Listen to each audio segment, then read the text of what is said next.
Shopkeepers है, hotel वाले हैं, उनकी जिम्मेदारी ज़्यादा बनती है कि वो ज़्यादा भाषाएं सीखें या ऐसे स्टाफ को रखें जो भाषाएं जानता हो। मैं आपको एक एग्जांपल देता हूँ।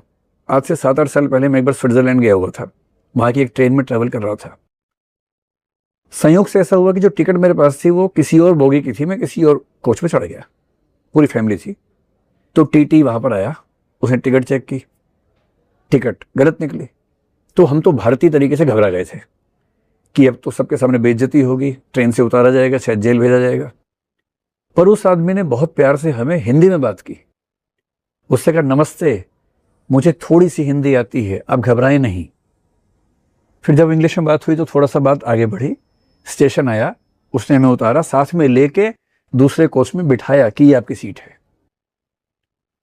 अब उस एक घटना की वजह से मैं जिंदगी भर कृतज्ञ रहूंगा उस समाज के प्रति, और शायद मैं 10 लोगों को और बोलूंगा कि तुम भी जाओ घूमने के लिए, इससे उनका जीडीपी बढ़ेगा।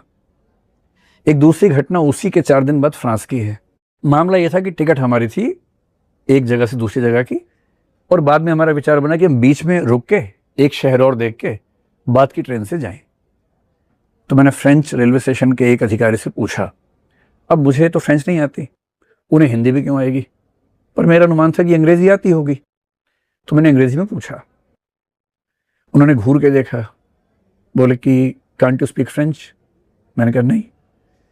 तो उन्होंने अंग्रेजी में जवाब दिया और कहा, if you can't speak French I can't speak English. ये इंग्लिश में कहा, और ये एहसास दिला दिया कि अगर फ्रांस में आए हो तो फ्रेंच आनी चाहिए। और वो व्यवहार मुझे आज तक चुभता है। एक टूरिस्ट डेस्टिनेशन पे हर टूरिस्ट कैसे आपकी भाषा सीख के आएगा?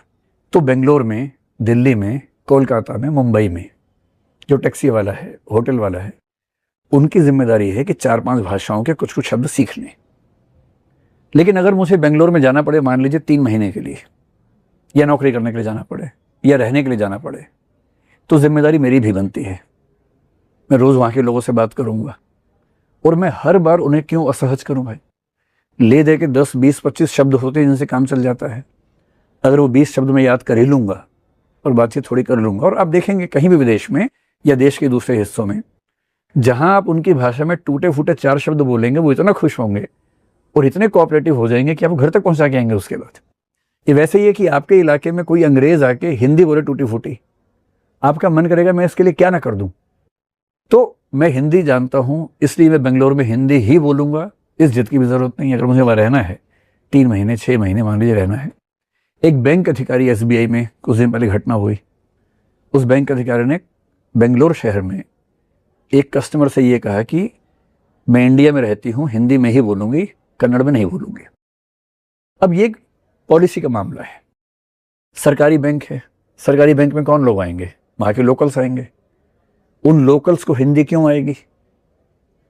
एक लोकल सर्विस अगर सरकार दे रही है तो जिस भी इलाके में देंगे वहां की भाषा में होनी चाहिए।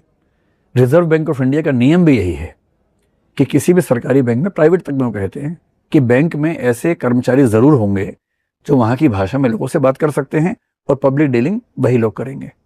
तो हम हिंदी वाले हैं, इसका मतलब ये नहीं है कि हम नियमों को भी खारिज कर देंगे।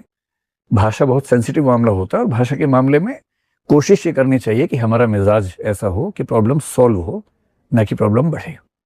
तो 3 बातें। पहली बात, ऐसी बातें कौन भड़काते हैं? जो ऐसा करते हैं जनरली वो भोले भाले लोग हैं, उनसे बहुत नाराज नहीं होना चाहिए। तीसरी बात, हमें कानूनन नहीं घबराना है। कोई बदतमीजी करे, हमला करे, पुलिस में कंप्लेंट करनी चाहिए, वीडियो रिकॉर्डिंग करनी चाहिए उसकी, ताकि दबाव उन पर भी हो। लेकिन अगर मैं टूरिस्ट की हैसियत से नहीं जा रहा हूं और मुझे वहां रहना है लंबे समय तक, तो बेहतर है कि कुछ शब्द मैं सीख लूं, ताकि अंतिम रूप से तो जिस व्यक्ति से मैं बात कर रहा हूं संवाद होना चाहिए ना। तो मेरा मानना यह है कि जहां आप जाएं, be a Roman when in Rome, not for 2 days, but if you are in Rome for 10-15 days, try to be Roman. ये कहने का भाव है। ये है कि जहां आप जाएं, be a Roman when in Rome, not for 2 days, but if you are in Rome for 10-15 days, try to be Roman. ये कहने का भाव है।